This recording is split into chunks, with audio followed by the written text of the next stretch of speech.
Hey, what's going on, guys? Welcome to the third episode of Executes Guides. Today we're going to be doing Nuke. It should be noted that Nuke is not a very standard map when it comes to executing. This map is mostly based on defaulting, getting picks, and a lot of outside control. So we're going to be focusing a lot on taking outside and what to do once you have it. So we're going to go ahead and show the outside smokes. Of course, these are just the most standard ones that everyone should know. And the first one is you're going to come to the back of the truck like so, and jump throw right here.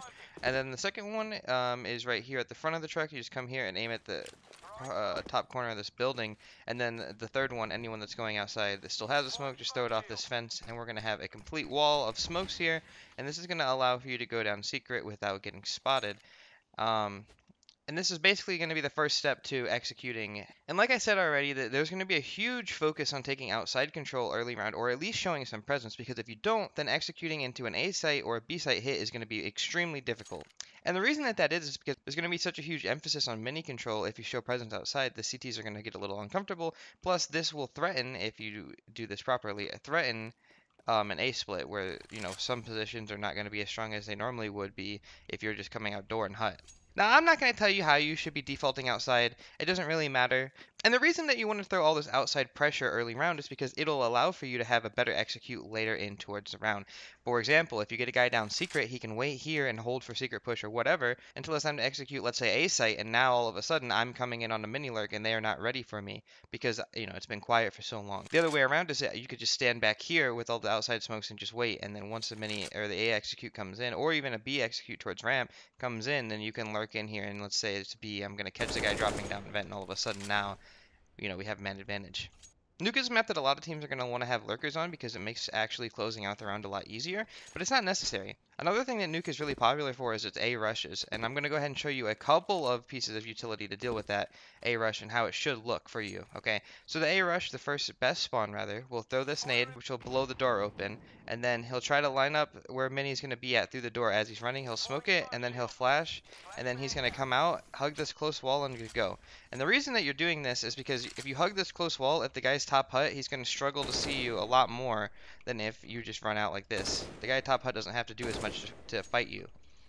So you'll come out this way, boom, flashes are going off, because everybody should be throwing flashes as they're coming out and on this A rush. And then what's going to end up happening is you guys are just going to wrap, clear top hut, clear back sight. Then once you get out to here, then we can molly heaven however you need to. And that's as simple as the A rush goes. Other thing about A rushes is that you're going to need some utility from the roof. So I'll show you some of that right now. So if we have to make sure all these windows are broken early round, it's probably a good idea to shoot these off spawn every round so that you're not telling the other team what you're doing. If you break the windows, you're going A, basically. You don't want to do that. So you break them every round so, it masks what you're doing. And then we'll come up here. So the first thing for the A rush is a top hut molly. Now, you're going to run up the ladder, and as soon as you step up on top of the ladder here, you're going to aim at this black line right here. And a lot of people really miss this molly, but it's not where they're aiming, it's more where they're jump throwing. And the trick is to try to jump throw about as soon as you cross this right here. So once it crosses my screen, jump throw, and then boom, we have a perfect top hut molly.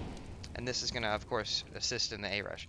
Now, once you do this, what you can do is just back up and throw flashes the same way.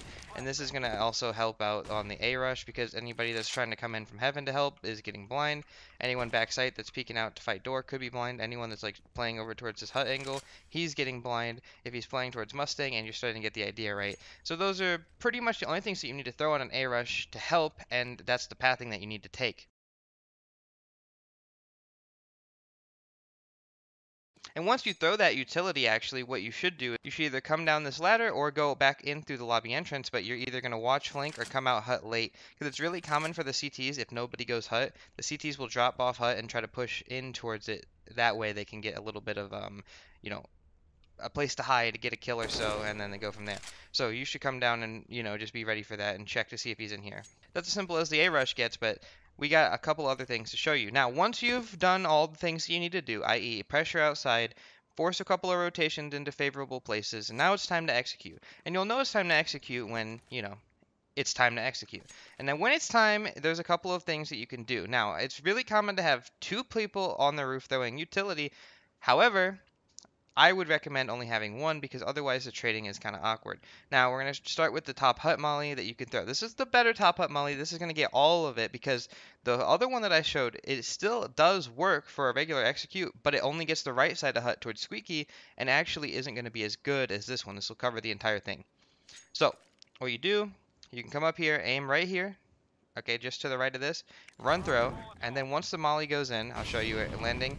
Once this molly goes in, all you have to do is just stand, wherever you landed. So I threw, look here at the window, and then throw these flashes in. Same concept as before, except now you're throwing at ones that are a little bit better than the last time.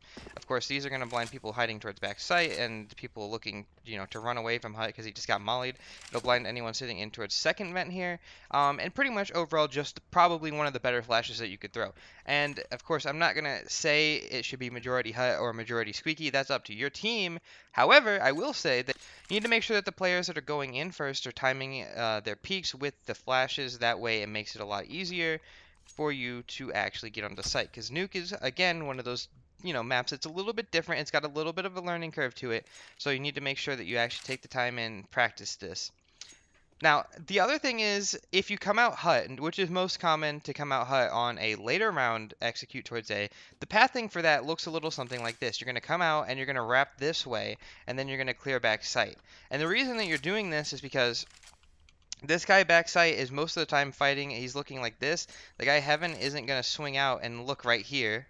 Okay, he's going to stand here and look like this as well. And so basically you're limiting the angles that you could get spotted from, and you're just going to check all the things at once. And pretty much that's how A works.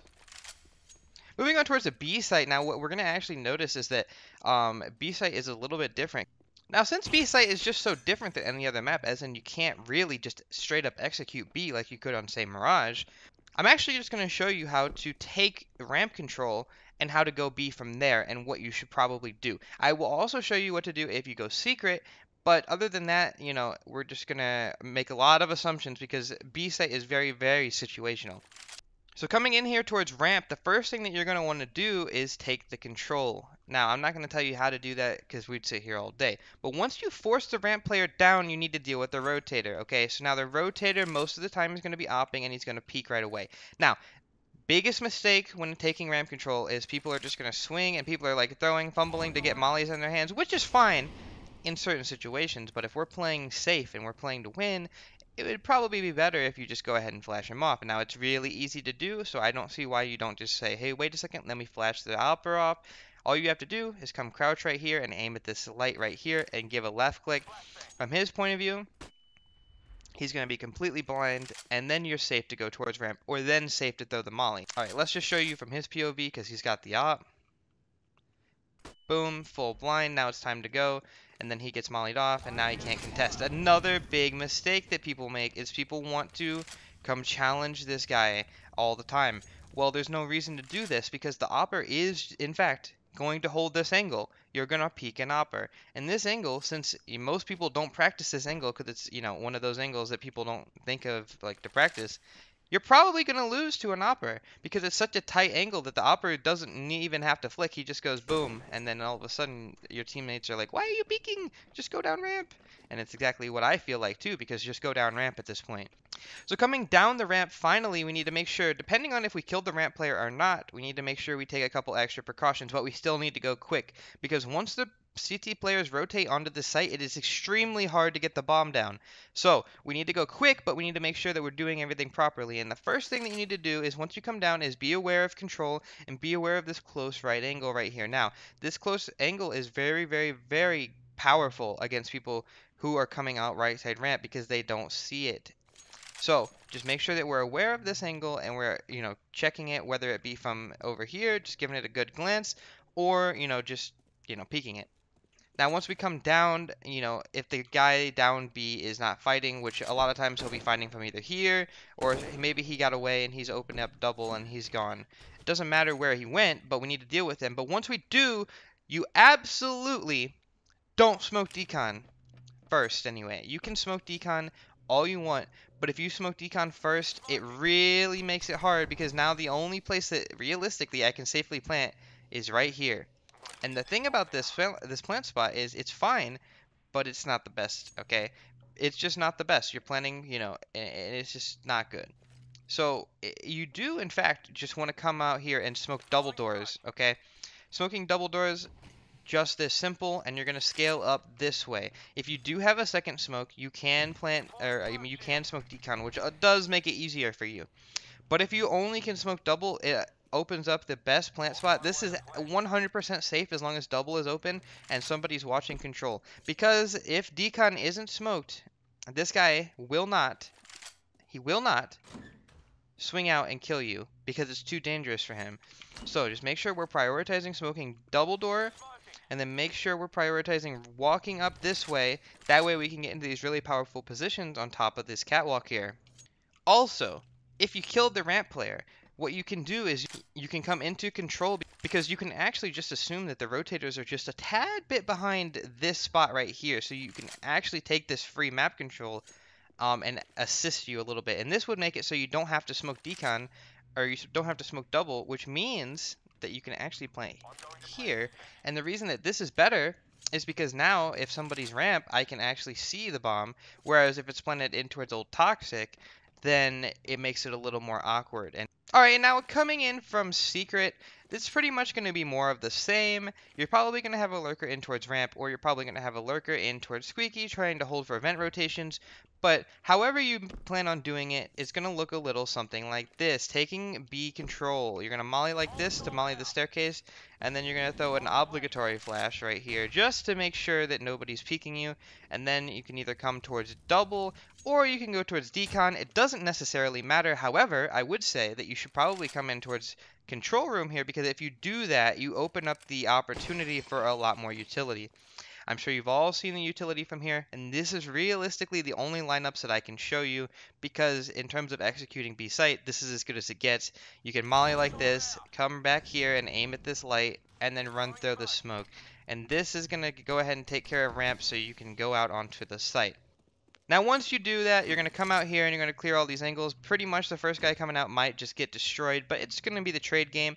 Boom, we get the kills. Now we're planting, especially if you're coming in from secret. You want to try to plant the old toxic.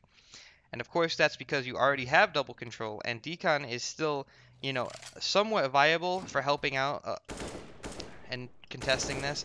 Plus, not only do you have double, but you also have control, and I can see the bomb plant from here. My last thing that I want to teach you guys is, if you do decide to come from decon for whatever reason, even though I don't think it's the better position, what you can end up doing is actually just throwing a little lurk smoke off of the pillar. Now, one of the things that you need to make sure with this lurk smoke is that you are aware of the possibility that the lurk smoke is not perfect. Now, it is a lurk smoke. Results may vary, but the lurk smoke basically is just to let you get out without getting spotted from ramp or killed to plant here. Now, this spot is really hard to deal with, because once you get the bomb down here, you're either going to get naded, mollied, or anything. So you need to just understand when it's desperate. Sure, plant the bomb. But if you have time, wait till you have someone get to control and he can throw stuff to help you deal with ramp. And that's pretty much going to be it. Hopefully you guys did enjoy and found a couple of things that I was teaching you guys useful. I know I didn't go into too much of the specifics on this map, but as we know, if I did that, we would have been here for ages. So, you know, hopefully this gives you a nice baseline on how executes on Nuke work. And if you did enjoy and found the video useful, make sure you drop a like. And also, make sure you subscribe, because I'm going to be posting some more banger content really soon. Thanks for watching again. Peace.